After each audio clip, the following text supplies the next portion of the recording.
আল্লাহ পাক বলেন ইয়ারফা'িল্লাহুল্লাযীনা আমানু মিনকুম ওয়াল্লাযীনা উতুল ইলমা দারাজাত। সূরা মুজাদালার 11 নম্বর আয়াতের মাঝের অংশে আল্লাহ জানিয়েছেন ইয়ারফা, এটা মুজারে, বর্তমান, ভবিষ্যৎ, প্রেজেন্ট, ফিউচার।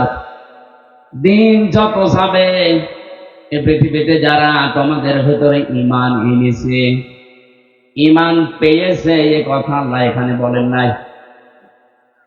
আমরা কিন্তু এই আয়াতের ভেতরে অনেকেই নেই, কারণ আমরা ঈমান আনি না, ঈমান আমরা পেয়েছি। এই কথা বলেন না। আমার বাবা, দাদা, পরদাদা এরা মুসলমান ছিল, এই জন্য সেই হিসাবে আমিও মুসলমান। আর সাহাবায়ে কেরাম তারা ঈমান পায়নি, তারা ঈমান এনেছিল। একটা যুবক ছেলে গায়ের শাল চাদর দিয়ে বুট জুতা মুছতেছে। জুতার দাম হয়তো 300 টাকা, শালের দাম 1500 টাকা। লোকজন জিজ্ঞাসা করছে, কি গো, জুতার দাম যা, এরকম 5 জোড়া জুতা বিক্রি করলে শাল হবে না? এত দামি শাল দিয়ে জুতা মুছতেছো, কারণ কি? ছেলেটা বলে, বহু কষ্ট করে জুতা আমার টাকা দিয়ে কিনেছি, আর এই শালটা আমার বাবা আমারে দিয়েছে। বাবা এত টাকা দিয়ে শাল দিয়েছে, শালের কোনো মূল্য নেই, ওটা দিয়ে জুতা মুছতেছে। নিজে কষ্ট করে জুতা কিনেছিল, এই জন্য জুতার দাম ওর কাছে বেশি। সাহাবায়ে কেরাম যেহেতু তারা কষ্ট করে ঈমান এনেছিল, এই জন্য তাদের কাছে ঈমান জীবনের চাইতেও দামি। খুব ভালো করে শুনবেন, কোন মানুষের কাছে যদি সত্যি ঈমান দামি হয়ে যায়, তার ঈমানটাকে ঠিক রাখার জন্য সে সবচাইতে বেশি সতর্ক থাকবে শিরক থেকে। কোরআনে কারীম জানাচ্ছে, ওয়ালাকাদ উহিয়া ইলাইকা ওয়া ইলাল্লাযীনা মিন ক্বাবলিকা লাইন আশরাকতা লা ইয়াহবাতান্না আমালুকা ওয়া লা তাকুনান্না মিনাল খাসিরিন। সূরা জুমারের 65 নম্বর আয়াত, 24 নম্বর পারার 4 নম্বর পৃষ্ঠার 12 নম্বর লাইনে আছে। এটা তাফসীরে ফি জিলালিল কোরআন থেকে বলছি। আল্লাহ পাক বলেন, হে নবী, আপনাকে এবং আপনার পূর্বে যত নবী আমি পাঠিয়েছিলাম, প্রতিটি নবীকে আমি এই ওহী নাযিল করে জানিয়েছি। আমরা যে ঈমান এনেছি না ঈমান পেয়েছি? আমরা তো ঈমান পেয়েছি। যারা ঈমান এনেছিল তাদেরকে একটু শোনেন আমার ভাইরা। ওয়ালাকাদ উহিয়া ইলাইকা, অবশ্যই আমি ওহী নাযিল করেছি হে নবী আপনার প্রতি, ওয়া ইলাল্লাযীনা মিন ক্বাবলিকা, এবং আপনার পূর্বে যত নবী রাসূল এই দুনিয়াতে পাঠিয়েছি প্রত্যেকের প্রতি এই ওহী ছিল। লাইন আশরাকতা লা ইয়াহবাতান্না আমালুকা, যদি আপনি শিরক করেন। এ কথা বলছে কে? কাকে বলছে? রাসূলুল্লাহকে। বলেন বলেন, এ কথা রোজন টের পাচ্ছেন, আমাকে বলেন নাই। আল্লাহ পাক বলেন, হে নবী, লাইন আশরাকতা, আপনি যদি শিরক করেন। নবীজি শিরক করতে পারে এরকম কোন ধারণা আমাদের আছে? এ ধারণাও আমরা করি না, অথচ আল্লাহ নবীজির মাধ্যমে আমাদেরকে শিক্ষা দিতে চান।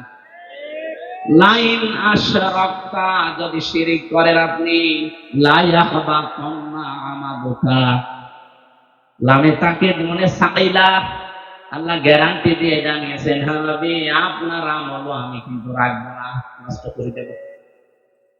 এতটুকু আল্লাহ শেষ করেননি, ওয়ালা তাকুনান্না মিনাল খাসিরিন, এইটাও লামে তাকে দিনে সাকিলা, আল্লাহ যদি গ্যারান্টি দেয় এটা আলতু ফালতু না। এর ভেতরে অনেক ওজন আছে আল্লাহর কথায়। আল্লাহ বলেন শুধু আপনার আমল আমি নষ্ট করে দেব তা না, আমি আল্লাহ গ্যারান্টি দিয়ে বলছি আপনি ক্ষতিগ্রস্ত হয়ে যাবেন। যেটা থাকলে ঈমান থাকে না তার নাম শিরিক। তার নাম কি? এই শিরিক থেকে যদি আপনি না বাঁচতে পারেন, যদিও নবীজিকে আল্লাহ উদ্দেশ্য করেছেন কা দিয়ে, কিন্তু এটা কিয়ামত পর্যন্ত যারা আমরা আসবো সবার জন্য প্রযোজ্য। যাই করেন তাই করেন, শিরিক করবেন না। শিরিক করলে আপনার পেছনের আমল একটাও আল্লাহ রাখবে না, আর আপনি মাস্ট বি ক্ষতিগ্রস্ত হয়ে যাবেন। আমার এই চর্মচোখ দিয়ে কোরআনে কারীম যতটুকু পড়েছি, বুঝেছি, অনুধাবন করেছি, আমি বাংলাদেশের সাথে মিলিয়ে দেখলাম এদেশে প্রকাশ্য অপ্রকাশ্য মিলে প্রায় 44টার উপরে শিরিক চলছে। আমি এক কথা জবাব দিচ্ছি, সবগুলো বলতে গেলে আমার আয়াতে যাওয়া হবে না, এটা আমি মেন কথাটা বলছি। আল্লাহ যেটা পারে ওইটা অন্য কেউ পারে, এই বিশ্বাস করার নাম শিরিক। কি কথা বলে না? এবার আসেন তো বাংলাদেশের সাথে মিলাই। এদেশে বহু মানুষ এমন আছে আল্লাহ যেটা পারে এটা অন্য কেউ পারে বিশ্বাস করে। পারে না? আন্নাল কুওয়াতা লিল্লাহি জামিআ, সূরা বাকারার আয়াত 2 নাম্বার পারার 4 নাম্বার পৃষ্ঠা 3 নাম্বার লাইনে আছে, মাঝের অংশে আছে আন্নাল কুওয়াতা লিল্লাহি জামিআ। সব ক্ষমতার উৎস কে? জোরে। অন্য দলে যারা আছেন, অন্য মতে যারা আছেন, আমি আপনাকে চিনি না, নামও জানি না, তারপরও বাঁচার জন্য বলছি। বাংলাদেশে বহু দলের লোক আছে এখনো বিশ্বাস করে ক্ষমতার উৎস জনগণ। এটাই আয়াত অনুযায়ী শিরিক। শিরিক যারা করবে তারা মুশরিক। এই কথা বলছেন। মুশরিক যারা তাদের জন্য জাহান্নাম ওয়াজিব, জান্নাত হারাম। এটা তো আমি বানালাম। ইন্নাহু মাইয়ুশরিক বিল্লাহি ফাকাদ হারামাল্লাহু আলাইহিল জান্নাহ ওয়া মাআওয়াহুন নার ওয়া মা লিয-যালিমিনা মিন আনসার। সূরা মায়েদার ভেতরে আল্লাহ জানিয়েছেন কেউ যদি সত্যি আল্লাহর সাথে শিরিক করে, এই শিরিক কাকে বলে এক কথা বলি নাই কি? আল্লাহ যেটা পারে ওইটা অন্য কেউ পারে, এই বিশ্বাস করার নাম। আরো জোরে বলে বিশ্বাস করার নাম শিরিক। যারা করে তারা আরো জোরে বলেন। মুশরিক মারা গেলে বিনা হিসাবে বিনা বিচারে যাবে জাহান্নামে। জান্নাত হারাম, জাহান্নাম ওয়াজিব। আল্লাহ যদি এতটুকু শেষ করে দিতেন, আয়াত আমি পড়তাম না, পরে আরো কঠিন। ওমা লিয-যালিমিনা মিন আনসার। কারণ শিরিক যারা করে এরা যেহেতু আল্লাহর সাথে জুলুম করে, ইন্নাশ শিরকা লাযুলুমুন আযীম, সবচাইতে বড় জুলুম আল্লাহর সাথে শিরিক করা। এই জুলুম যারা করবে তারা মরণের পর থেকে আল্লাহর সাহায্য থেকে বঞ্চিত। কেউ সাহায্য করলেও আল্লাহ কবুল করবেন না। যেহেতু আমাদের দেশে 96% মুসলমান, এই দেশের জন্য শুধু এটা না, এটা দেখো হচ্ছে আমার এই আলোচনাগুলো বাংলাদেশের চাইতে বেশি চলে ভারতের, কলকাতার, আসামে। আমি এই 2 রাজ্যে যত জায়গায় গেছি দেখি 4 দোকানে বসে বসে শুনতেছে। এই জন্য ওদেরকেও সতর্ক করছি, কারণ ওরা আমার আল্লাহর বান্দা। ওরা বুঝে হোক না বুঝে হোক শিরিক করে জাহান্নামে যাবে। খুব সাবধান। বাংলাদেশে অনেক মানুষ এমন আছে আমি দেখতে পাচ্ছি, এই কথা এখনো বিশ্বাস করেন যে ক্ষমতার উৎস জনগণ। এক্ষণে বিশ্বাস পাল্টাতে হবে। এই কথা বলেন না। আপনি যদি কিছু নিয়ে যেতে না পারেন, এরা 10টা 10:30 পর্যন্ত জেগে আছেন কোন কারণে? আপনি কি রূপ দেখাতে এসেছেন যে আমার মতো চেহারার কারণে? এই যে দেখে যান, আপনার চাইতে বহু সুন্দরী মানুষ এখনো পর্যন্ত কবরে পড়ে আছে। এরা চেহারা দেখার জন্য আমার আপনার কেউ আসে না, এসেছে কিছু নেওয়ার জন্য। আরে বিশাল আয়োজনে লক্ষ লক্ষ টাকা খরচ, 5টা মানুষ যদি শিরিক থেকে বাঁচতেই না পারে, ছাতা দিয়ে লাভ কি? কথা বলে না কেন? আমি সহ যাদের এই বিশ্বাস এখনো আছে যে না, ক্ষমতায় জনগণ দিতে পারে, এখন পাল্টাতে হবে। এইটাই বাংলাদেশ জামাতে ইসলামী মানত না, এই জন্য তাদের নিবন্ধন পর্যন্ত বাতিল করে দিয়েছিল জালিমরা। তারা বলেছিল না, ক্ষমতার উৎস আল্লাহ, কুলিল্লাহুম্মা মালিকাল মুলকি তুতিল মুলকা মান তাশা। ক্ষমতার মালিক কে? জোরে বলেন। আমি একটা মাত্র টাচ দিলাম, এরকম 44টা আমার এই ছোট নজরে দেখতে পাচ্ছি এই বাংলাদেশে। সুতরাং যাদের এই বিশ্বাসে আছেন, আপনি নামাজ পড়তে পারেন, রোজা রাখতে পারেন, মুসলমান দাবি করতে পারেন, কিন্তু আপনি মুশরিক। প্রশ্ন আসতে পারে, নামাজ পড়ে আবার মুশরিক হয়, রোজা রেখে হজ করে কাবা শরীফ ঘুরে আসলাম, তারপর আমি মুশরিক। আরে ভাই, আপনি শুধু কাবা ঘর ঘুরে এসেছেন, আর আবু জেহেল ছিল কাবার সভাপতি, কাবা ঘরের সভাপতি ছিল। ওকে মুশরিক, ওকে। আপনি যদি বলেন ওকে আমার মতো আল্লাহ একজন আসে, বিশ্বাস করতে মানে কোরআনে কারীম জানিয়েছে, ওয়ালা ইন সালতাহুম মান খালাকাস সামাওয়াতি ওয়াল আরদা লা ইয়াকুলুনাল্লাহ। আল্লাহ পাক বলেন, হে নবী, আবু জেহেলকে যদি জিজ্ঞাসা করেন আকাশ আর জমিন কে বানিয়েছে, লা ইয়াকুলুনাল্লাহ, এখানে যারা গ্রামার বলছে, লামে তাকিদ নুনে সাকিলা, আবু জেহেল গ্যারান্টি দিয়ে বলতো আল্লাহ বানিয়েছে। তাহলে আল্লাহ একজন আছে, ও বিশ্বাস করতো না? বলেন বলেন। আমি ওই বিশ্বাস করি, ও ওই বিশ্বাস করে, ও বিশ্বাস করার পরে যদি মুশরিক হয়, আর আমি ওই বিশ্বাস করে ইমানদার থাকি, কোন কায়দায়? পার্থক্য তো এতটুকু, যে ক্ষমতায় দিতে পারে, যে দেব দেবীরা আছে এরা। আর এখন আর দেব দেবী আমরা বিশ্বাস করি না, করি মানুষ দিতে পারে, কথা একই। শয়তান এটা উল্টিয়ে দিয়েছে আমাদের সামনে, কারণ শয়তান ভালো করে জানে 96% মুসলমান এই বাংলাদেশে। এদের কাছে যদি একটা মূর্তি খাড়া করে দিয়ে বলি এটা পূজা করো, জীবনও করবে না। এটা যেন না করে অন্য কায়দায় এটা করা যায়, সেই বিশ্বাসটাই আমাদের ঢুকিয়েছে। এজন্য আমি সহ যারা এই বিশ্বাসে আছে, বিশ্বাস পাল্টাবেন কিনা বলেন? যদি না পাল্টাতে চান, আমি নামাজ করবো না, বেকার আমি সেই কুষ্টিয়া থেকে আসলাম। এদেশে বহু মানুষ আমি জানি এখানে বসে আছেন যারা এখনো বিশ্বাস করেন ক্ষমতায় দিতে পারে জনগণ। না, বিশ্বাস যারা করেন এক্ষুনি বিশ্বাস ভেঙে চোরমার করে ফেলেন। মজবুত বিশ্বাস আজকে নিয়ে যাওয়া লাগবে। দুনিয়া একদিকে যাক, আমি এইটা বিশ্বাস করি ক্ষমতায় দিতে পারে কে। বিশ্বাস আমরা করি না। হালকা পাতলা যাদের একটু এদিক ওদিক ছিল যেন ঠিক হয়ে যান, নয়তো আপনি মারা গেলে কবরে দেব, জানাজা দেব, সব বেকার হবে। কি আমি যে কথা বলতে চাচ্ছিলাম এতক্ষণ পর্যন্ত, ইমান অন্তত যারা আমরা এনে ফেলেছি, আমাদের ইমান যেন নষ্ট হয়ে না যায়। ইমান নষ্ট হয় প্রথম কারণ কি? শিরক। বলেন বলেন, আরো জোরে বলেন।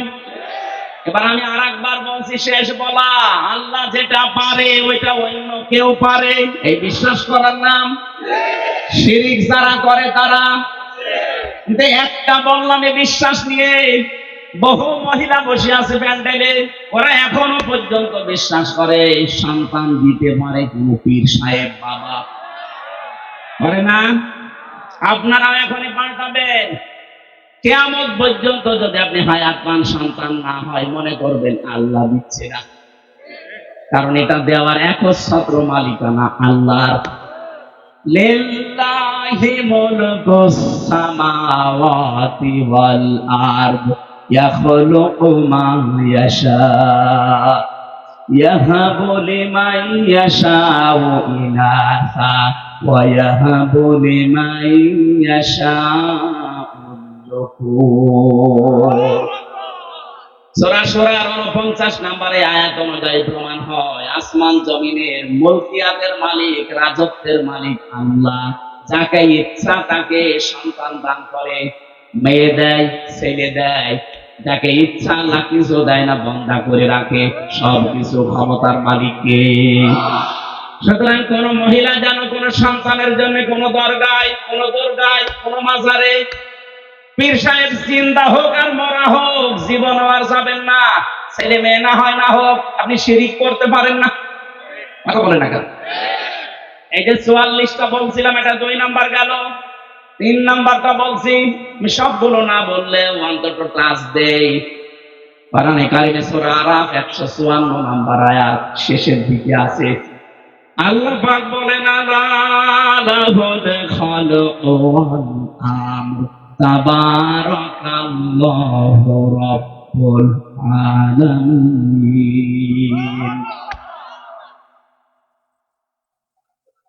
আসমান জমিন বানিয়েছে যিনি, হুকুম চলবে তার, সৃষ্টি যার, আইন তার, নিয়ম কার? বলেন বলেন। যেহেতু আমরা বিশ্বাস করি এই পৃথিবী বানিয়েছেন আল্লাহ, এই বিশ্বাসও করা লাগবে এখানে আইন চলবে। যারা আল্লাহর আইন বাদ দিয়ে আল্লাহকে সৃষ্টিকর্তা মানেন, কিন্তু তারা আইন বাদ দিয়ে মানুষের তৈরি করা আইন কানুন প্রতিষ্ঠার জন্য চেষ্টা করেন, আপনি মুশরিক। এই কথা বলেন না কেন? এদেশে এখন আপনি মেলান তো এই 3 নাম্বারটা নিয়ে, এদেশে আমার মনে হয় এখন ভরি ভরি লোক পাবেন। ওকে জিজ্ঞাসা করবে সৃষ্টিকর্তাকে, আল্লাহর নাম বলবে, আইন যে চলবে ওই আল্লাহর, এটা বলতে গেলে তখন বলে হুজুর এটা রাজনীতি, এটা দুনিয়ার কাজ। আপনি নির্ভেজাল টাটকা মুশরিক। কারণ সৃষ্টি যার, আইন চলবে তার, এইটাই ফাইনাল। কথা বলেন না কেন? যারা আল্লাহর আইনের বিপরীতে নতুন কোন আইন বানাতে চায়, কোরআনে কারীম সূরা আলে ইমরান 154 নাম্বার আয়াত, এটা মাঝের অংশে আছে, ইয়াকুলুনা হাল লানা মিনাল আমরি মিন শাইইন কুল ইন্নাল আমরা কুল্লাহু লিল্লাহ। এই নবীরা যদি জিজ্ঞাসা করে যে আইন তৈরি করার ক্ষমতা পাওয়ার কোন অধিকার আমাদের আছে, আপনি ডাইরেক্ট ফতোয়া দেন না। আইন তৈরি করতে পারে শুধুমাত্র কে? আরো জোরে। এটাকে আমি বানালাম, এটা বললাম কেন? বাংলাদেশে এখন সংশোধন চলছে, সংস্কার চলছে, বিশেষ করে আমাদের সংবিধান। কথা বুঝে? এই ঝড়ে যদি কিছু করে নিতে না পারেন, আবার 50 বছর পিছিয়ে যাবেন। এমনিতেই তো 53 বছর আমরা পিছিয়ে আছি। কথা বলেন ঠিক কিনা? মানুষ নামে কলঙ্ক কিছু মানুষ নিজেরা আইন বানিয়ে আমাদের উপরে সংবিধান আকারে চালিয়ে দিয়েছিল। আল্লাহ পাক 1500 বছর আগে মানব জাতির জন্য একটা সংবিধান দিয়েছেন। সূরা ফুরকান, ফুরকান মানে সংবিধান। ফুরকান মানে কি? এখানে 54টা 74টা আয়াত আছে, 73টা ধারা আছে। আল্লাহ পাক বলেন মুসলমান দেশের আমি আল্লাহর গোলাম যারা দাবি করবে তাদের এই 73টা ধারা দিয়ে যদি সংবিধান বানানো হয়, ওই জায়গাটা আমি আল্লাহ মিনি জান্নাত বানিয়ে দেব। এই 73 বছরে 53 বছরে 73টা ধারা আমরা আজও পাইনি। সত্যি যদি পেতাম, আল্লাহর কসম, আল্লাহর গ্যারান্টি মিথ্যা হতো না। কথা বলেন না কেন? এই গ্যারান্টি কে পর্যন্ত থাকবেন আমরা দেখতে চাই। যেহেতু এখন সংস্কার আরম্ভ হয়ে গেছে, সংশোধন চলছে, বাংলাদেশে 96% মুসলমান। এই দেশে আমরা সংবিধান হিসাবে আল্লাহর কোরআনকে দেখতে চাই, আর কিছু চাই না। কারা রাজি আছেন দেখি? লিল্লাহে তাকবীর।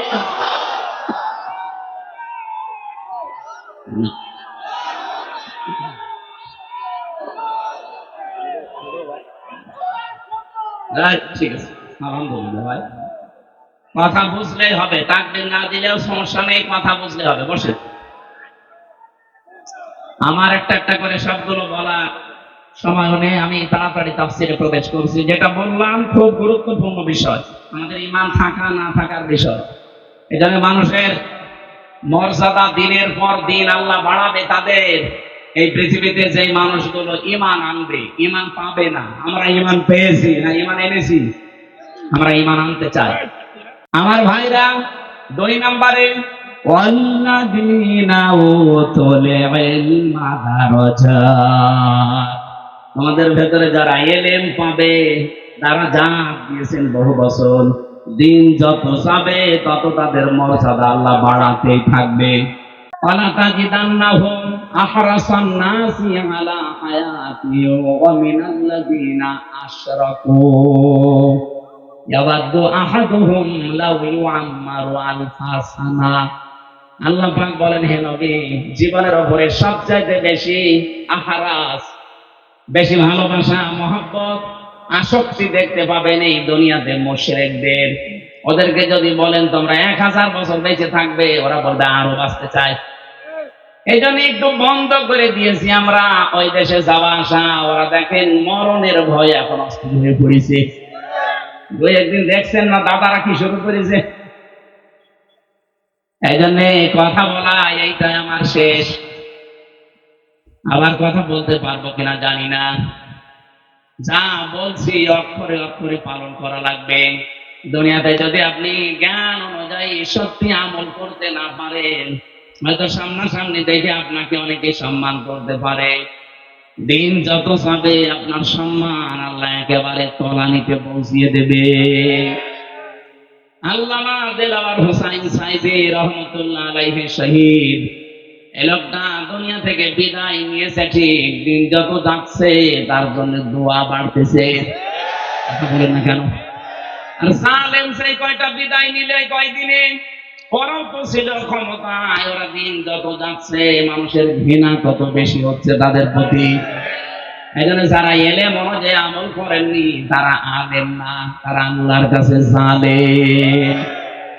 কোরআনে কারীম জানাচ্ছে সূরা বাকারা 1 নম্বর পারার 20 নম্বর পৃষ্ঠা 13 নম্বর লাইনের 140 নম্বর আয়াতের প্রথম অংশে আছে, ওমান আযলামু মিম্মান কাতামা শাহাদাতান ইনদাহু মিনাল্লাহ। আল্লাহ পাক বলেন, তোমরা বড় জালেম দেখতে চাও? সবচাইতে বড় জালেম আমি আল্লাহর কাছে ওই লোকটা যাকে আমি আল্লাহ কোরআনের জ্ঞান দিয়েছিলাম, এটা জানার পর দুনিয়ার স্বার্থে গোপন করে দিয়েছে। ছোট জালেম না, আফজাল ইসমে তাফসীল আসলাম। সুতরাং এই দেশে 15.5 বছরে জালেমদের 5 গোলামি যারা করেছেন, এত বড় বড় জালেমদেরকে যারা কওমি জননী উপাধি দিয়েছেন, আল্লাহর কসম আপনি আল্লাহর কাছে আলেম না জালেম। তাও ছোট জালেম না বড় জালেম। এদের সম্মান দিন যাবে আরো কমতে থাকবে না বাড়বে? ইয়ারফা দিয়েছেন আল্লাহ এই কারণে। এই জন্য যাদের নাম আমি জানি না, অনেকের জানি, সম্মান মর্যাদা কামনা করছি ঈমান এবং জ্ঞানের উপরে আমল করার কারণে। আল্লাহ যেন অবশ্যই আয়াতটা আমাদের সবার জীবনে কার্যকর করেন, বলেন আমিন।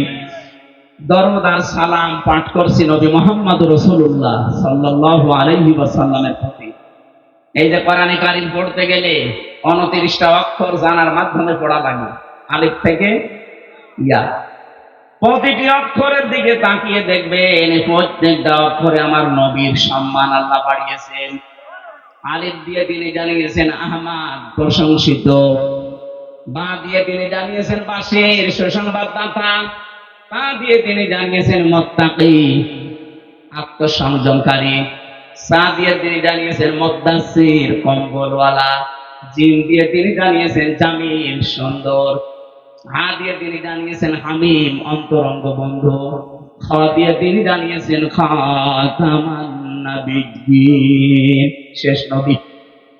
একটা একটা করে শেষে আসবেন ইয়াসিন। আল্লাহ জানো সিন আর ইয়া দিয়ে তিনি একত্রিত করে আমার নবীর নামকে আরো বেশি উচ্চরিত করে দিয়েছে।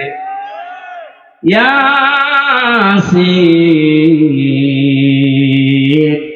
আল্লাহ বলেন হে নেতা, হে বলেন বলেন।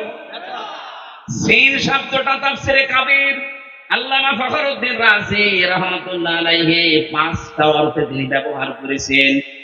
তিনি জানিয়েছেন সিন মানে সাইয়্যিদুল আলামিন, সিন মানে সাইয়্যিদুল বাশার, সিন মানে সাইয়্যিদুল কাওনাইন, সিন মানে সাইয়্যিদুল আম্বিয়া, সিন মানে সাইয়্যিদুল মুরসালিন।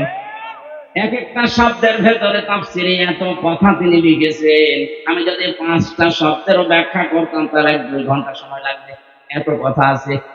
আমি শুধু ইঙ্গিত দেওয়ার জন্য বললাম, প্রতিটি অক্ষর দিয়ে আমার নবীর সম্মান আল্লাহ আরো বাড়িয়ে দিয়েছেন। সুতরাং সাইয়্যিদুল আলামিন, সাইয়্যিদুল বাশার, সাইয়্যিদুল কাউনাইন, সাইয়্যিদুল আম্বিয়া, সাইয়্যিদুল মুরসালিন। এ পৃথিবীতে শুধু আমাদের জন্য না, নবীরাও আমার নবীকে নেতা মানত, রাসূলরাও আমার নবীকে নেতা মানত। মেরাজে যাওয়ার সময় তিনি যে মসজিদে নামাজ আদায় করিয়েছিলেন বাইতুল মামুরে, লক্ষ কোটি ফেরেশতারা সেখানে নামাজ আদায় করেছে। সবাই কাতারবদ্ধ হয়ে দাঁড়িয়েছে। ফেরেশতা জিবরাইল এসে বলে, হে নবী, ইমামতি করার জায়গাটা দেখেন ফাঁকা, কেউ দাঁড়ায়নি। আজকের এই ময়দানে আপনি ছাড়া ইমাম হওয়ার যোগ্যতা, নেতা হওয়ার যোগ্যতা এখানে আর কারো নেই। আপনি যান সামনে। নবীজি 2 রাকাত নামাজ আদায় করালেন। জিজ্ঞাসা করলেন, জানেন পেছনে কারা? বললেন না। আপনার পেছনে আজকে যারা 2 রাকাত নামাজ পড়েছে প্রত্যেকটা নবী রাসূল এবং আল্লাহর ফেরেশতারা এখানে নামাজ পড়েছে। হে নবী, আজকে থেকে আপনাকে আল্লাহ ঘোষণা দিয়েছে, আপনি শুধু সাইয়্যিদুল বাশার না, মানুষের নেতা না, সাইয়্যিদুল আলামিন না, তামাম পৃথিবী যত জগৎ আল্লাহ বানিয়েছেন এই জগতের নেতা না, আপনি হচ্ছেন নবীদেরও নেতা, রাসূলদেরও নেতা। নবী রাসূলরা যদি মেনে নিতে পারে তাকে, আপনি সলিমুদ্দিন কলিমুদ্দিন রাসূলকে নেতা মানেন না, কাকে মানেন? আপনার বিবেক কি মরে গেছে নাকি? খালি ইয়াসিন সূরা পড়লে 10 খতম কোরআন শরীফ পড়ার সওয়াব হয় না, এটাকে মানা লাগে। অনেকেই মনে করে ইয়াসিন পড়লে 10 খতমের সওয়াব পাবেন, কিন্তু আপনার ইয়াসিন ঠিক রাখা লাগবে। আল্লাহর ঘোষণা দেওয়া নেতা পৃথিবীতে একজন, ইয়াসিন। হে নেতা, আপনি সেই নেতাকেই মানেন না, মানেন আপনি নেতার বিরুদ্ধে যারা তাদেরকে। কথা বলেন না কেন? আশা করছি আপনি বুঝে ফেলেছেন। এরপরেও যদি কেউ না বোঝার ভান করে থাকেন, এদিকে আসেন, সরি কোদাল দিয়ে বোঝাচ্ছে, আসেন। আমার মনে হয় কোরআন শরীফ বুখারী শরীফ দিয়ে আপনার হবে না, এখন বাঁকারি শরীফ লাগবে আপনার। এত ভেঙে ভেঙে বলার পরেও যদি কারো মনের ভেতরে দাগ না কাটে, ওর বিবেকে যদি কাজ না করে, আমার যা মনে হয় ওর বিবেকের উপরে কুকুরে পোশাক অবশ্য ঠিক। যশোরের মানুষ এত পাগল না। তাহলে আজকে থেকে আপনি আল্লাহর ঘোষণা দেওয়া নেতা যিনি, তাকে মানা লাগবে না। হ্যাঁ, কথা বলেন না কেন? ঠিক আছে, আমরা এবার তেলাওয়াতকৃত যে 2টা আয়াতের অর্ধেক পড়েছিলাম। প্রথম পড়েছিলাম সূরা নজম 32 নম্বর আয়াতের প্রথম অংশটা। দ্বিতীয় পড়েছি আমি সূরা নাহলের 112 নম্বর আয়াতের 4 ভাগের 1 ভাগ। আপনারা যেটা বলবেন আমি সেই আয়াতের আলোচনা করবো। বলেন। হ্যাঁ, দুটোটা তো সময় ঠিক আছে, শরীর ভালো লাগবে না। আমরা প্রথমটা শুরু করছি, যেহেতু প্রথমে সূরা নাহাল আছে 112 নম্বর আয়াত। খুব ভালো করে আমি বাংলাদেশের সাথে খাপের খাপ মিলাবো ইনশাআল্লাহ। আউযু বিল্লাহি মিনাশ শাইতানির রাজীম। বিসমিল্লাহির রহমানির রহিম। وضرب الله مثلا قرية كانت آمنة مطمئنة। এ পর্যন্ত থাক। সূরা নাহাল কোন সূরা বললাম? তাফসীর করার জন্য এখানে অ্যাডভোকেট গাজী এনামুল হক সাহেব আছে, বহু পুরাতন মানুষ আপনাদের। কত আলেম বসে আছে। তাফসীরের মূল নীতি উসুলে তাফসীরের 13টা লেখা আছে। এটা তাফসীরে খাজেনের প্রথমে পাবেন। কোন আয়াত থেকে কথা বলতে হলে তার আগের আয়াত পরের আয়াতের সাথে সম্পর্ক কি, এইটা মাতৃভাষায় অর্থ, শুদ্ধ তেলাওয়াত, এরপরে ঐতিহাসিক প্রেক্ষাপট, শানে নজুল যেটা বলে ব্যাকগ্রাউন্ড, এরপরে এখানকার শিক্ষা কি, এরপরে শিক্ষা নিয়ে বাড়ি যাওয়া লাগবে। এগুলো আগে বলা লাগবে। আমরা এগুলো আপনারা সবাই জানেন। আমরা একবারে চলে যাচ্ছি, যেহেতু সদ্য তেলাওয়াত আমরা কমপ্লিট করেছি। আল্লাহ পাক এখানে একটা গ্রামের উদাহরণ দিয়েছে। এটা গ্রাম না? মনে করেন এই রোহিতা, এই কদলাপাড়া, এই গ্রামের উদাহরণ আল্লাহ দিচ্ছে। যদিও এই গ্রামের না, এটা মক্কা শরীফের। আমরা এই গ্রামটা একটু ধরে তারপরে তাফসীরের সাথে মিলাই। আমি যা বলছি এটা জিলালিল কোরআন থেকে কোট করা। আল্লাহ রাব্বুল আলামিন বলেন, আমি একটা গ্রামের উদাহরণ দিলাম। এই গ্রামের উদাহরণ কেন দিয়েছি? কারণ এখানে যারা বসবাস করত, 1 নম্বরে তারা নিরাপদ, 2 নম্বরে নিশ্চিন্ত। এ পর্যন্ত বাংলা অর্থ ছিল। ঐতিহাসিক প্রেক্ষাপট, শানে নজরুল কি মুফাসসির লিখেছেন তাফসিরে হাক্কানিতে, নবীজি যখন মেরাজে যাচ্ছিলেন দেখলেন কালো কালো কি যেন উপরে উঠতেছে। বিশ্বনবী যখন প্রথম আসমান পাড়ি দিয়ে ষষ্ঠ আসমান সপ্তম আসমানে উঠবেন, তখন দেখলেন কালো কালো কি যেন পিপিলিকার মতো নামতেছে। জিজ্ঞাসা করলেন, ইয়া আখি জিবরাইল, হে ভাই জিবরাইল, আমার সফর সঙ্গে আপনি, এই যে কালো কালো কি ওঠে, আরে পিপিলিকার মতো কি এগুলো নামে? ভালো করে শুনবেন, ফেরেশতা জিবরাইল ওই দিন বলেছিল, হে রাসূল, দুনিয়াতে যে যেই ধরনের গোনাগুলো করে এগুলো সব আকাশে উঠতেছে, আর এই গোনাগুলো আল্লাহ আবার গজব করে পিপিলিকার মতো নামাচ্ছে। পৃথিবীতে আমরা যে যেই ধরনের গোনা করবো এটা কিন্তু আবার রিটার্ন আসবে। কথা বুঝতেছিস? তাহলে এমন আজকে এমন শিক্ষা নিয়ে যাব যেন অন্তত এগুলো আর না উঠে, এটা বন্ধ হয়ে যায়। এটা যদি নিচ থেকে বন্ধ হয়ে যায়, উপর থেকে আসাও বন্ধ হয়ে যাবে। কথা বলেন না কেন? আল্লাহ ইচ্ছা করে কিচ্ছু নামাতে চান না। আমরা যা করি এটা ইনপুট দেওয়ার পর এটা আউটপুট আসে। কোরআনে কারিমে ব্যাপারে জানিয়েছেন সূরা রুমের 41 নম্বর আয়াতে, যাহারাল ফাসাদু ফিল বাররি ওয়াল বাহর বিমা কাসাবাত আইদিন নাস, ইলা আখিরি আয়াত। আল্লাহ পাক বলেন, জলে স্থলে যে বিপদ আপদ মুসিবত গজব গুলো দেখতে পাও, একটাও আমি দিতে চাই না, এগুলো সব তোমার 2 হাতের কামাই। কেন এগুলো দেয় জানো? লিউযিকাহুম বা'দাল্লাযী আমিলু, আমি মজা চাকাতে চাই, স্বাদ আস্বাদন করাতে চাই।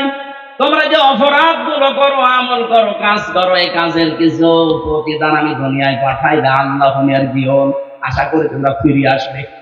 কিন্তু আমার আল্লাহর আফসোস, ফিরে তো আসো না, তোমাদের বৃদ্ধি আরো বাড়ে। কথা বলেন না কেন? সূরা শূরা 30 নম্বর আয়াতে আল্লাহ আরেকটু বিস্তারিত ভাবে আয়াতে দিয়েছেন, ওয়া মা আসাবাকুম মিন মুসিবাতিন ফাবিমা কাসাবাত আইদিকুম ওয়া ইয়াফু আন কাসীর। জলস্তরে যে বিপদ আপদ মুসিবত গুলো আসে, সব কিন্তু তোমাদের হাতের কামাই করা, অধিকাংশ তো আমি আল্লাহ মাফ করে দেই। তাছাড়া যত অপরাধ তোমরা দুনিয়ায় সংগঠিত করো, সবগুলো তো উপরে উঠতেছে। এগুলো যদি আমি আল্লাহ গজব আর আযাব নাযিল করি, শ্বাস ফেলার সময় পেতে না। সুতরাং আমাদের উচিত হবে আয়াত থেকে শিক্ষা নেওয়া। আমরা দেখি আল্লাহ আয়াত দিয়ে কি জানাতে চাচ্ছেন। প্রথমে উদাহরণ দিচ্ছেন আল্লাহ, দরাবাল্লাহু মাসালান ক্বরিয়াতান।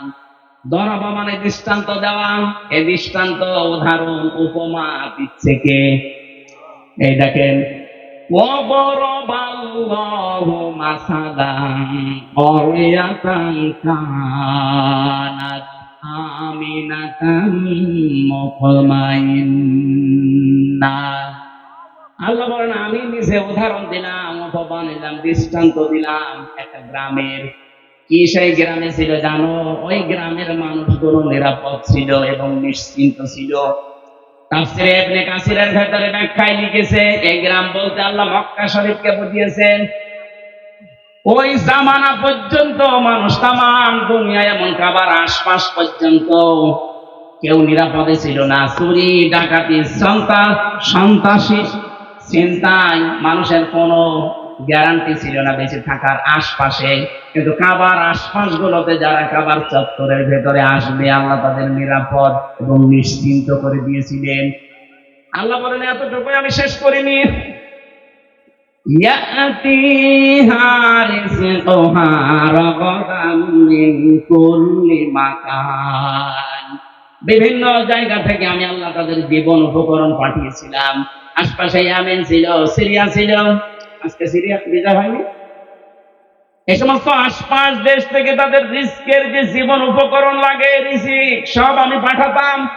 আশপাশের মানুষগুলো যে ইমানদার ছিল তা না, কিন্তু ওই মানুষগুলোর বিবেক ছিল, ওর বিবেকের উপরে আমি আল্লাহ এমন ভাবে আঘাত দিয়েছিলাম, বাধ্য হয়ে তারা এদের জন্য খাবার পাঠিয়ে দিত, জীবন উপকরণ যা লাগে জীবন চলতে সব তারা পাঠাতো। কিন্তু তাদের এইটা আমি সেট করে দিলাম, তাদের নিরাপত্তা তুলে নিয়েছি, তাদের নিশ্চিন্ত হওয়া এগুলো আমি আল্লাহ বন্ধ করে দিয়ে ফাযাকাল্লাহু লিবাসাল জুই ওয়াল খাউফ, আমি আল্লাহ পোশাক পরিয়ে দিলাম তাদের আচ্ছাদন করানোর জন্য। 1 নাম্বার ক্ষুধার পোশাক, 2 নাম্বার ভয়ের পোশাক। বিমা কানু ইয়াসনাউন, কারণ তারা যা করত তার বিনিময়ে। এই যে এটা বাংলা অর্থ ছিল, এটার 1 নম্বর কারণ আল্লাহ আয়াতের মাঝখানে 3টা শব্দ দিয়ে বুঝিয়েছেন কেন আমি এই নিরাপদ এবং নিশ্চিন্ত এটা বন্ধ করে দিয়ে এই ক্ষুধা এবং ভয়ের পোশাক পরিয়েছিলাম। জানো, আকাফারাতে বিআনুমিল্লাহ, তারা আমি আল্লাহর নিয়ামতের সাথে কুফরি করেছিল। কি করেছিল? এবার আমি বাংলাদেশের সাথে মিলাবো। আগে কাবা শরীফটা মিলিয়ে নেই। সূরা আলে ইমরান 4 নাম্বার পারার 1ম নাম্বার পৃষ্ঠা 7 নাম্বার লাইনের 93 নাম্বার আয়াতের মাঝে এটা আছে, দেখবেন ওয়ামান দাখালাহু কানা আমিনা। আল্লাহ পাক বলেন যে এখানে প্রবেশ করে তাকে নিরাপত্তা দিয়ে দেই। এই জায়গাটার নাম বাক্কা। বাক্কা মানে মক্কা। বাক্কা মানে কি? প্রাচীন নাম। ইন্না আউয়ালা বাইতি উযিআ লিন-নাস লাল্লাযী বিবাক্কাতা মুবারাকা ওয়া হুদাল লিল আলামিন, অবশ্যই পৃথিবীর প্রথম ঘর স্থাপিত হয়েছে যেটা সেটা বাক্কায়। এই বাক্কা মানে মক্কা। আল্লাহ পাক বলেন এখানে যারা প্রবেশ করে মানুষগুলো নিরাপত্তা পেয়ে যায়। এটা দেন কে? এই কথা বলছেন, এটা দেন কে? আরো জোরে বলেন। বাংলাদেশ কি কাবা শরীফ? বলেন। কাবা শরীফ থেকে কত দূরে আমরা? 6010 কিলোমিটার দূরে আমরা। এখন এই 56,000 বর্গ মাইলের বাংলাদেশ যদি আমরা নিরাপদ এবং নিশ্চিন্ত করতে চাই, কাবা শরীফে আল্লাহ যেমন ভাবে তৈরি করেছেন, যেই নিরাপত্তা দিয়েছেন, ওইটা আমাদের এই দেশে তৈরি করা লাগবে। কাবার চত্বরের ভেতরে 1 নাম্বার আপনি কোন শিরিক পাবেন না। কথা বলছেন না? কোরআনে কারিমে আয়াতের দলিল পেয়েছি আমি তাফসীরে সূরা আনআম 7 নাম্বার পারা 17 নাম্বার পৃষ্ঠার 1ম নাম্বার লাইনের 83 নাম্বার আয়াতের প্রথম অংশে আছে আল্লাযীনা আমানু ওয়া লাম ইয়ালবিসু ঈমানাহুম বিযুলমিন উলাইকা লাহুমুল আমন। ইলা আখির আয়াত। আল্লাহ পাক বলেন যারা ঈমান আনে আর ঈমানের সাথে জুলুমকে মিশ্রণ করে না, এখানে জুলুম মানে শিরক। জুলুম মানে কি? যারা ঈমানের সাথে শিরককে মিশ্রণ করবে না, উলাইকা, এখানে গ্রামার জানে যারা জিজ্ঞাসা করেন উলাইকা ইসমে ইশারা দিয়ে আল্লাহ যারা হাত দিয়ে দেখাতে চায় যশোরের এই বাংলার মানুষগুলো, উলাইকা লাহুমুল আমনু, এরাই নিরাপত্তার হকদার। সুবহানাল্লাহ বলতে পারেন না? সুবহানাল্লাহ। তাহলে আমরা যদি যে আতঙ্কে এখন আছে আমাদের প্রতিবেশীদের দ্বারা, আতঙ্কে নেই, এই আতঙ্কগ্রস্ত যদি আমরা থাকতে না চাই, আমরা যদি শক্তি, শান্তি, স্বস্তি, নিরাপত্তা এবং নিশ্চিন্ত ভাবে দেশে চলাফেরা করতে চাই, দল মত দেখা যাবে না। একটাই কাজ এখন আমাদের মালিকের হুকুম, শিরক মুক্ত করা লাগবে দেশটাকে। কথা বলে না কেন? আমাদের বিশ্বাসের শিরক, আমাদের কর্মের শিরক, যত রকমের শিরক বাংলাদেশে আছে সবগুলো যদি আমরা তুলে দিতে পারি, আমাদের এই দেশটাতেও কেউ আসলে সে কিন্তু নিরাপত্তা পেয়ে যাবে। আমরা নিরাপদে বসবাস করতে পারবো। যত রকমের রিজিকের ব্যবস্থা আল্লাহ আমাদের জন্য করবে। প্রতিবেশী খারাপ হয়েছে তাতে কি? এই প্রতিবেশী ছাড়া যদি আশপাশের সবগুলো দেশ চলতে পারে, বাংলাদেশও চলতে পারবে। দরকার এদের সব বাদ দিয়ে দেব, হারাম এদের সাথে সম্পর্ক রাখা। আমরা এখন সম্পর্ক রাখবো আমাদের পুরাতন ভাই পাকিস্তানের সাথে, তুরস্কের সাথে, দরকার হয় চীনের সাথে।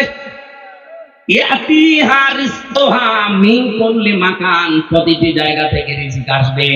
১৫০০ বছর আগে যদি আল্লাহ এটা করতে পারে, আমাদের জন্য পারবেন মানে? আল্লাহকে এখন মুরব্বী হয়ে গেছে, এই কথা বলে না কেন? আমাদের বিশ্বাস আছে যে আল্লাহ যেমন ছিল ওই রকম আছে, কথা বলেন ঠিক কিনা? আল্লাহ ওই সময় যদি পারে কাবা শরীফের, আমাদের এই দেশটাতেও পারবে যদি আমরা ওই ধরনের ইমানদার হতে পারি। ওয়ালা তাহিনু ওয়ালা তাহজানু ওয়া আনতুমুল আ'লাউনা ইন কুনতুম মুমিনিন। আল্লাহ পাক বলেন কোনো ভয় নেই, কোনো চিন্তা নেই, তোমরাই বিজয়ী হবে যদি মুমিন হতে পারো। তাহলে বিজয় দেওয়ার মালিক কে?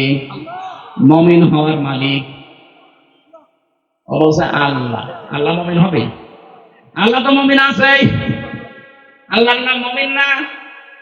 এক কথা বলে দেখেন, আল্লাহর যে ৫,০০০ নাম আছে আমরা ৯৯টা বেশি জানি, তার ভেতরে মুমিন আছে না নেই? তাহলে মুমিন তো আল্লাহ আছে, আল্লাহর মুমিন হওয়া দরকার নেই, মুমিন হওয়া লাগবে কাদের? বিজয় দেবে কে?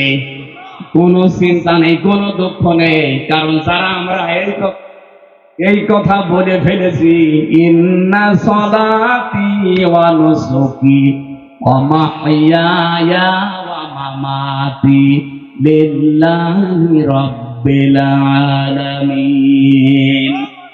এই কথা যারা সত্যি আমরা মন দিয়ে, প্রাণ দিয়ে, মুখ দিয়ে বলে ফেলেছি, আমি নামাজ আল্লাহর জন্যে, আমার বেঁচে থাকা আল্লাহর জন্যে, আমার কোরবানি আল্লাহর জন্য, আমার মরে যাওয়া আল্লাহর জন্যে, এই মানুষগুলোর তো বিন্দু মাত্র চিন্তা, টেনশন আসার কথা না, কথা বলেন ঠিক কিনা? এই মানুষের সংখ্যা আগস্টের ৫ তারিখের আগ পর্যন্ত আমরা একটা জরিপ পেয়েছিলাম, এই যে বিশ্বাস যে আমার নামাজ, আমার কোরবানি, আমার বেঁচে থাকা, আমার মরে যাওয়া, মাত্র ১০০ জনের ১৫ জনকে বিশ্বাস করতো। কিন্তু ৩ মাস ১০ দিনের ব্যবধানে আমার আল্লাহ এমন একটা নিয়ামত আমাদের দিয়েছেন, এখন ১০০ জনের ৫৮ জন মানুষ চাইছে যে এই আয়াতটা আমাদের দেশে কায়েম হোক। ১৫ জন থেকে ৩ মাসে যদি ৫৮ জন হয়ে যায়, কিছুদিন যেতে দেন, এদেশের ১০০ জনের ১০০ জন মানুষ চাইবে এই দুনিয়ায় আল্লাহর বিধান কায়েম হোক। ওইটাই সফলতা। যত ষড়যন্ত্র হচ্ছে, কোন কল কাটিতে পা দেবেন না, কোন উস্কানিতে পা দেবেন না, কিচ্ছু হয়নি দেশের। ওরা সাইফুল ইসলাম আলিফকে হত্যা করার মাধ্যমে একটা ইস্যু তৈরি করে অস্থিতিশীল পরিবেশ বানাতে চেয়েছিল। যখন দেখেছে না এরা তো পা দেয় না, আবার একটা তৈরি করবে। যত কিছু হয়ে যায়, আমরা কিন্তু উহুদের ময়দানের মতো আছি। নবীজির কথা না মেনে উহুদের ময়দানে প্রথমে বিজয় হয়ে গেছে, কথা বিশ্বাস করে যারা গনিমতের মাল পোড়াতে গিয়েছে তখনই কিন্তু আক্রমণ হয়েছে, কথা বলে না কেন? এজন্য আমরা বিজয় পেয়েছি, কিন্তু নবীর হুকুম যেটা আছে, এই বিজয়কে ধরে রাখতে হলে আল্লাহর বিধানটা চালু করা লাগবে। আরো জোরে বলেন, নয়তো এই ষড়যন্ত্র থামছে না, থামবে না। আর এখন যদি আমরা কেউ ঘাট, কেউ বাজার, কেউ নৌকা, কেউ লঞ্চ, কেউ ঘাট, কেউ ব্রিজ, এগুলো যদি এখন গনিমতের মাল মনে করে আরম্ভ করতে চায়, ওরা কিন্তু বসে নেই। খালিদ বিন ওয়ালিদের মতো নেতৃত্ব দিয়ে আমাদেরকে আবার লাশ বানিয়ে ফেলবে। একবার যদি এবার পিছিয়ে যান, এদেশে কিন্তু ৫০ বছর আর ইসলাম আসবে না। সময় সুযোগ আল্লাহ একটু তৈরি করে দিয়েছে। কোন জাতি যদি নিজেদেরকে পরিবর্তনের জন্য চেষ্টা না চালায়, আল্লাহর অত দায় পড়ে না যে আল্লাহ জোর করে আপনাকে পরিবর্তন করে দেবে। ইন্নাল্লাহা লা ইউগাইয়িরু মা বিকাওমিন হাত্তা ইউগাইয়িরু মা বিআনফুসিহিম। অবশ্যই আল্লাহ কোন জাতির ভাগ্য পরিবর্তন করেন না যতক্ষণ তারা নিজেদের ভাগ্য নিজেরা পরিবর্তন করার চেষ্টা না করে। বাংলার মুসলমানেরা, এটা কিন্তু রেকর্ড হচ্ছে, কালকে সারা দেশে যাবে। আমার সামনে শুধু এই ৫০,০০০ মানুষ না, এখন ১৮ কোটি মানুষ নিয়ে কথা বলছি।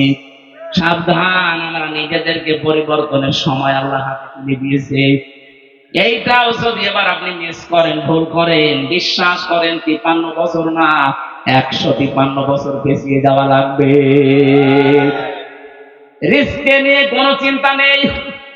ওরা যদি ভয় দেখায় যে রিজিক বন্ধ করে দেব, আমাদের আমদানি রপ্তানি যা, ওর পাশে মায়ানমার আছে, ওর পাশে মালদ্বীপ আছে, ভুটান আছে, পাকিস্তান আছে, চীন আছে, আফগানিস্তান আছে, একটার সাথে ওদের সম্পর্ক ভালো না। ওরা যদি ভারত ছাড়া চলতে পারে, বাংলাদেশ চলবে, কোনো অসুবিধা হবে না। কথা বলেন ঠিক কিনা? আমরা আপনার মতো মুশরিক না, আমাদের ভেতরে আর কিছু না থাক ঈমান আছে। আরো জোরে আহ্বান, যারা দায়িত্বে আছে খুব দ্রুত তাড়াতাড়ি ব্যবসা বাণিজ্য যা আছে সব কাট করে দিন। এগুলো সব পাকিস্তানের সাথে, তুরস্কের সাথে, চীনের সাথে আরম্ভ করেন, এমনিতে ভয়ে ওরা মরে যাবে। কারণ আমি তো ওই 17, 18, 19, 20, 4 বছর ওখানে প্রায় 1.5 মাস 2 মাস করে থাকতাম, ওদের আচরণ দেখেছি। কোরআনের ওই আয়াতের সাথে সূরা বাকারার 100 ভাগ ওদের মিল আছে। ওরা সব চাইতে বেশি ভয় পায় মরণকে। এই কথা বলে না কেন? ওরা সব চাইতে বেশি ভয় পায় মরণকে। কথা কার? আরো জোরে। আর আমরা সব চাইতে বেশি ভালোবাসি মরণকে, কারণ আমরা জানি মরণের বিছানায় আছাড় খেয়ে পড়লে আমাদের একটা অবস্থান আছে। কি? সূরা নাহলে সূরার 32 নম্বর আয়াতে আছে, আল্লাযীনা তাতাওয়াফাহুমুল মালাইকাতু তাইয়্যিবিনা ইয়াকুলুনা সালামুন আলাইকুম উদখুলুল জান্নাতা বিমা কুনতুম তা'মালুন। যে মানুষগুলো এই পৃথিবীর ময়দানে মরণের বিছানায় আছাড় খেয়ে পড়বে, ফেরেশতারা দলে দলে আসতে থাকবে তার কাছে। তাইয়্যিবিন শব্দের শাব্দিক অর্থ শুধু পবিত্রতা না, এটা শুধু পোশাকের পবিত্রতা না, শুধু দেহের পবিত্রতা না, চিন্তা চেতনার পবিত্রতা, আমাদের বিশ্বাসের পবিত্রতা। যেহেতু ওদের বিশ্বাসে শিরিক আর আমাদের বিশ্বাসে ঈমান, এক কথা বলে না কেন? সুতরাং আমাদের যে পবিত্রতা আছে বিশ্বাসে, এই বিশ্বাস নিয়ে যখন আপনি পড়বেন মরণের বিছানায়, ফেরেশতারা এসে বলবে সালাম, শান্তি, উদখুলুল জান্নাহ, প্রবেশ করো এই জান্নাতে। আর ওরা মরণের সঙ্গে সঙ্গে দেখতে পাবে ও মাআওয়াহুন নার, আগুন। কি এখানে এত ভয় পাই? আমরা যারা ঈমানদার, যারা পবিত্র ঈমানদার, এই মানুষগুলো মরণের সঙ্গে সঙ্গে আমরা দেখতে পাবো জান্নাত। ফেরেশতারা এসে বলবে প্রবেশ করো, উদখুলুল জান্নাতা বিমা কুনতুম তা'মালুন। দুনিয়ায় যা কাজ করেছো তার পুরস্কার হিসাবে আল্লাহ তোমাদেরকে এই বাগান দেখাচ্ছে। জোরে বলেন আমিন। আসল জীবনের সফলতা তো এটাই। আপনি 41 সাল পর্যন্ত ক্ষমতায় থেকে কি করতেন যদি জাহান্নামে যাওয়া লাগে? কথা বলেন না কেন? আমরা 41 সাল না 41 সেকেন্ড বাঁচতে চাই, কিন্তু আমরা চাই আমাদেরকে আল্লাহ জান্নাতি বলে ঘোষণা দিই।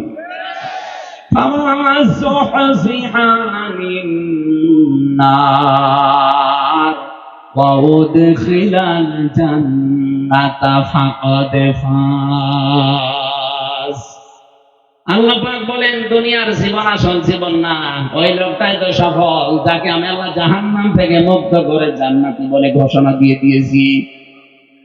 আপনি 41 সাল না 81 সাল পর্যন্ত যদি ক্ষমতায় থাকেন, মরণের পরে যদি ঘোষণা আসেন জাহান্নামে যা, শুধু 81 সাল না, আমার মনে হয় 5000 বছর ক্ষমতায় থেকে ওই লোকটার জীবন ব্যর্থ।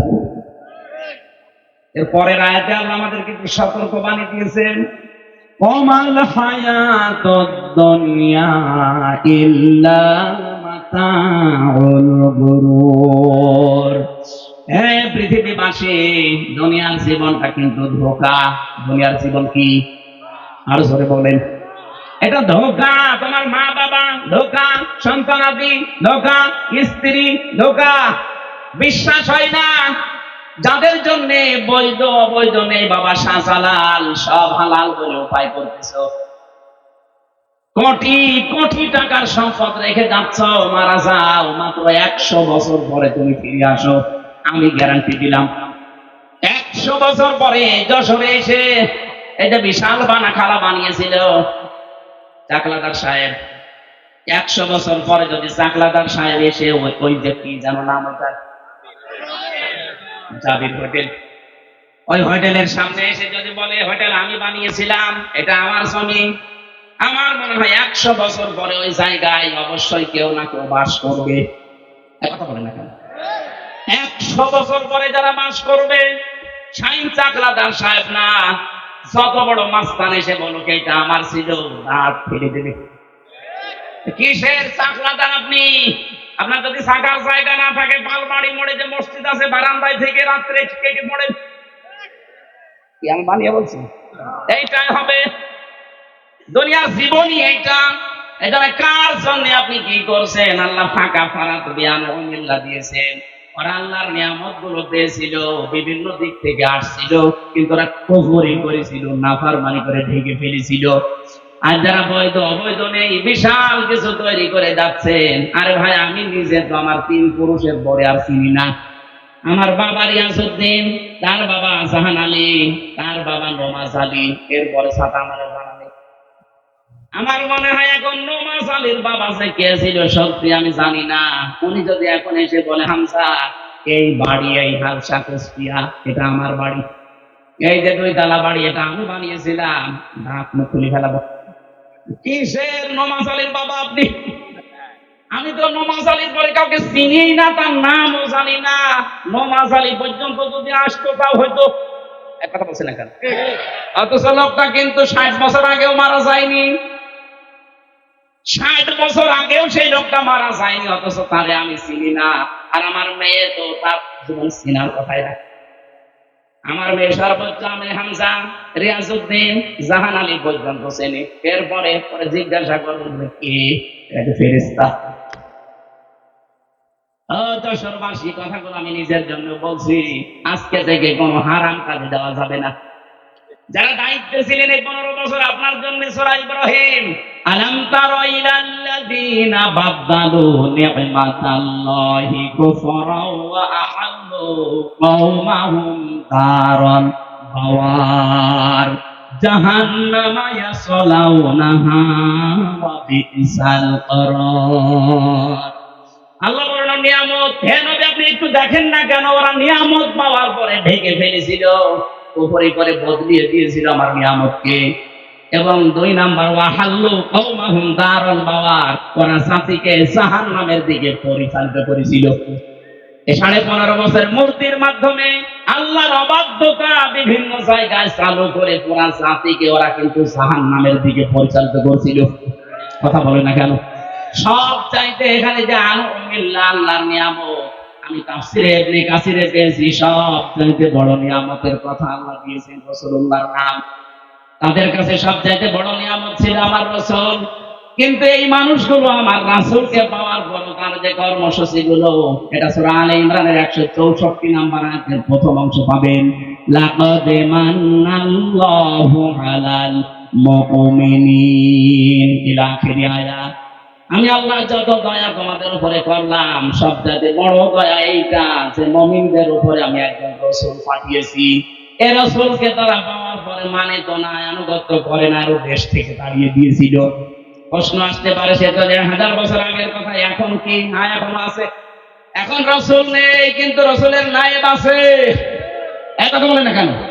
বিশ্ব নবীর স্থলাভিষিক্ত নায়েবে রাসূল, উত্তরাধিকারী আলেম যারা, তারা 15.5 বছর আপনি কি করেছেন আলেমদের সাথে বলেন তো? এটা একটা নিয়ামত ছিল রাসূলের উত্তরাধিকারী, অথচ তাদের মাথায় দড়ি দিয়ে ডান্ডা বেড়ি পড়িয়ে আপনি কোটে তুলতেন, জেলখানার ভেতরেও যদি রাখতেন, এমন কঠিন অবস্থায় রেখেছিলেন। অন্যান্য সাধারণ মানুষের মতো না, আলেমদের প্রতি সবচাইতে বেশি রাগ আপনার। আল্লাহ পাক বলেন এই যে নবীর ওয়ারিস যারা, নবীর উত্তরাধিকারী যারা, এদের সাথে যখন খারাপ আচরণ করে ফেলেছে, ফাযাকাল্লাহু লিবাসাল জু, আমি আল্লাহ তখন তাদেরকে ক্ষুধা দুর্ভিক্ষের পোশাক পরিয়ে দিয়েছি 7 চাকাতে। বারবার বলতো না শেষের দিকে এসে যে দুর্ভিক্ষ আসবে? এই কথা বলেন না। পোশাক আল্লাহ আল্লাহ নিজে পড়িয়েছিলেন।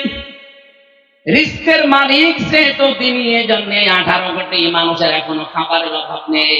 আল্লাহ যদি দায়িত্বটা ছেড়ে দিতেন, আমাদের দেশের জায়গা অনুযায়ী মানুষ আমরা যা মরে একেবারে গরু ছাগলের মতো পড়ে থাকতাম। আল্লাহ এখনো পর্যন্ত পোশাকটা পরাননি, তার কারণ আছে। কারণ এই যে নিয়ামত গোপন করা, নিয়ামত অস্বীকার করার যে কার্যক্রম চলছিল, আগস্টের 5 তারিখে আমার আল্লাহ হঠাৎ করে কর্তন করে সেট করে ঠান্ডা করে দিয়েছেন। নাই তো যদি ওইভাবে জুলুম অত্যাচার নির্যাতন চলতে থাকতো, আল্লাহর কসম করে বলছে, আল্লাহ আমাদের পোশাক পরিয়ে দিতেন খোদার আর ভয়ের। ভয়ের পোশাকটা এখনো কাটে নাই।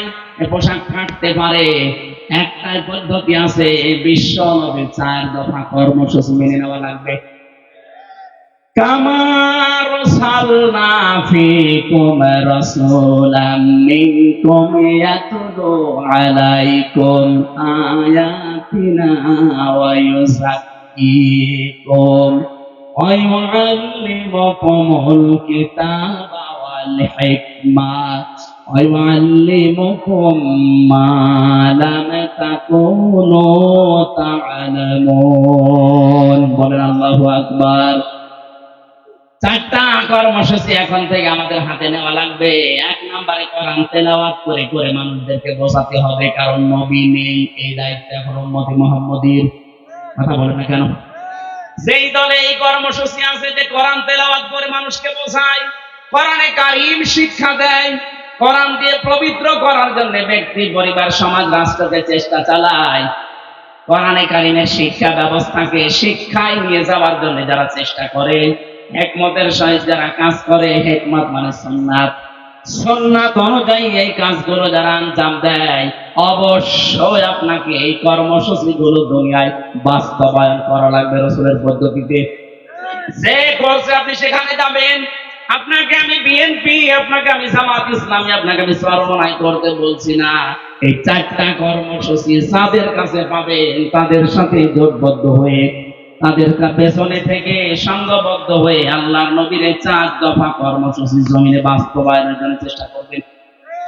এইভাবে চেষ্টা করতে করতে যখন শেষ পর্যায়ে যাবেন, জীবনের শেষ দিন, আছাড় খেয়ে যখন মরণের বিছানায় পড়বেন, আল্লাহ পাক ফেরেশতা পাঠিয়ে আপনাকে যে জান্নাত দেবে ওটা দেখিয়ে দেবে। বলেন আমিন।